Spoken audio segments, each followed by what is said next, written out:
అందరికీ నమస్కారం అండి.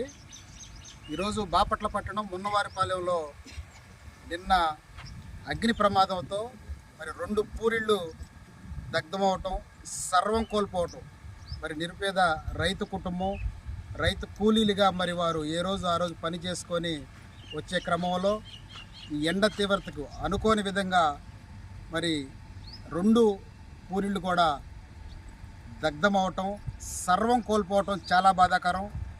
మరి ఇలాంటి సంఘటనలు చూస్తుంటే చాలా హృదయ విదారకంగాను, చాలా బాధాకరంగాను ఉంటుంది. మరి మానవత్వంతో ఈ రోజున బాపట్ల మాజీ సైనిక సంక్షేమ సంఘం తరపున మరి వారికి మరి తోడుగా, నీడగా, అండగా ఉండాలనే ఉద్దేశంతో మరి ఇక్కడికి రావడం జరిగింది. మరి ఒక కుటుంబం అయితే ఇప్పుడే మేము కళ్ళారా చూసాం. నిన్ననే వారు ఎద్దుల బండి మరి ఎద్దుల బండితో జీవనం సాగించుకుంటూ మరి ఆ ఎద్దులు కొద్దిగా వయసు అయిపోయింది, మరి కొత్త ఎద్దులు కొనుక్కొని మరి జీవనం సాగించుకునే క్రమంలో ఆ ఎద్దులను అమ్ముకొని, ఆ ఎద్దుల జతని అమ్ముకొని మరి డబ్బు కూడా తీసుకొచ్చి 3 లక్షలు ఇంట్లో పెట్టుకోవటం, ఆ డబ్బు కూడా మొత్తం కాలిపోయి సగం కాలిపోయి అయ్యి ఆ కట్ల చూపిస్తుంటే ఆ రైతు పడేటటువంటి ఆ వేదన నిజంగా వర్ణనాతీతం.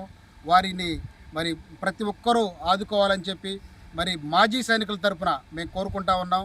ఈ రోజున బాపట్ల మాజీ సైనిక సంక్షేమ సంఘం తరపున ఆంధ్రప్రదేశ్ రాష్ట్ర మాజీ సైనిక సంక్షేమ సంఘం వారి ఆధ్వర్యంలో మరి ఎద్దుల డబ్బులు కూడా 3 లక్షలు కాలిపోయి ఇల్లు మొత్తం సర్వం కోల్పోయినటువంటి కుమ్మర శ్రీనివాసరెడ్డి అంజమ్మ గారికి మా మాజీ సైనికుల తరపున ఒక 14,000 రూపాయలని మరి ఇవ్వటం జరిగింది వారి సహాయార్థం మాకు తోచినంత. అదేవిధంగా రెండో ధనలక్ష్మి బత్తుల లక్ష్మి గారి ఇల్లు కూడా మరి తగలబట్టడం, మొత్తం సర్వం కోల్పోవడం జరిగింది.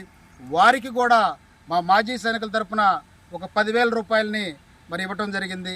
వెరసి టోటల్గా ఈ రోజున మాజీ సైనిక సంక్షేమ సంఘం తరపున 24,000 రూపాయలని మరి పేద నిరుపేద రైతులకు వారు సర్వం కోల్పోవటం బాధాకరంగా భావించి మా తరపున మాజీ సైనికుల తరపున దేశ సేవలో మరి సర్వీస్ చేసి ఇక్కడికి పెన్షన్ల మీద బతికేటటువంటి మా మాజీ సైనికుల తరపున 24,000 రూపాయలని ఇవ్వడం జరుగుతుంది.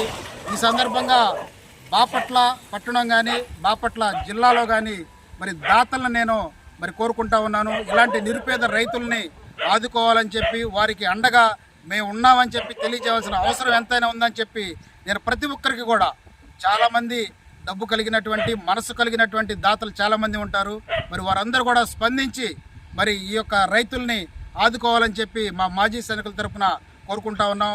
ఈ రోజున ఇక్కడ గ్రామ పెద్దలు కూడా రావటం, వీరికి తోడుగా అండగా నిలబడటం కోసం వారు జరిగిన వెంటనే మరి మాకు తెలియజేసి ఇక్కడ ఉన్నటువంటి మా మాజీ సైనికుడు శివారెడ్డి గారు కానీ, మరి ప్రసాద్ రెడ్డి గారు కానీ, మరి పెద్దలు జాలి రామిరెడ్డి గారు కానీ, కుమార్ రెడ్డి గారు కానీ, వీళ్ళందరూ కూడా ఇక్కడ ఆదిశేషారెడ్డి, మన సురేష్ రెడ్డి, వీళ్ళందరూ కూడా ఇక్కడ సంఘటన మరి తెలియజేయటం, మాకు తెలియజేసినట్టుగా ఇంకా ఇతర పెద్దలకు కూడా తెలియజేస్తే వీరికి కొంత సహాయం చేసే అందుబాటు ఉండింది. కాబట్టి ఈ విషయాన్ని మీ అందరికి తెలియజేస్తూ రైతులని, నిరుపేద రైతుకి కష్టం వచ్చినప్పుడు అండగా నిలబడాల్సిన అవసరం మనందరికి ఉంది. కాబట్టి మీ అందరికీ మరొకసారి మా మాజీ సైనికుల తరపున విజ్ఞప్తి చేసుకుంటూ వారికి కూడా మాకు తోసిన సహాయం చేశాం. వారికి మా సానుభూతిని కూడా తెలియజేస్తూ ఇంకేమైనా కూడా చేయదలిస్తే వారికి సహాయం చేస్తామని కూడా తెలియజేయడం జరిగింది. సెలవు తీసుకున్నాను. Thank you. ఓకే, సరేనమ్మా, ఏదో ఉడతా పట్టి మా ఉదయం సహాయం చేశాను. ఓకే అమ్మా, వస్తాను. హలో.